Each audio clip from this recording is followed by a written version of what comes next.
donte woon ci jamono ji nekkuñu ci ñi nga xam ne dañu bokk di xeex yëngu-yëngu yi nga xam ni am na ci biir coalition Yewwi Askan Wi Wallu Sénégal la ñi nga xam ne ñoo fare ci Pastef bu Koumpentoum dañu fas yéene gàntal bépp yëngu-yëngu boo xam ne ñu ngi ko doon def ci biir coalition boobu la.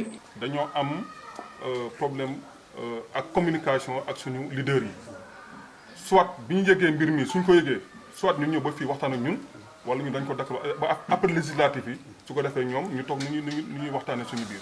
kon du ngeen participer dara. duñ participer dara.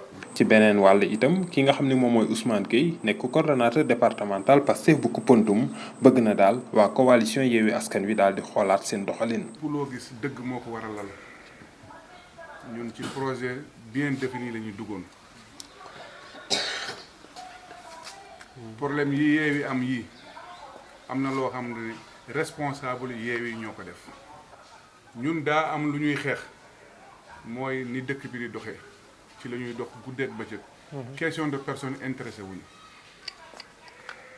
lépp loo gis dafa war am communication ak respect.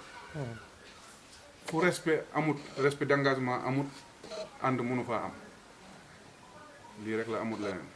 au niveau central li may ñaan rek nañu dalal suñu xel jiital bañ a topp suñuy xol donc en tant que imam def naa si benn xutba ajuma ba le passé donc responsabilité yi c'est partagé kon donc ñun jiital li nga xamante mooy jàmm. ci jamono ji nag li leen gën a illaal ëmmaal leen bokk na ngir nan la ñuy def ba Koumpentoum daal di soqaliku ci jafe-jafe yi nga xam ne ñu ngi koy dund waaye itam ba tey ngir jàmm daal di sax ci Sénégal wërngal këpp ak dëkk yi ko wër.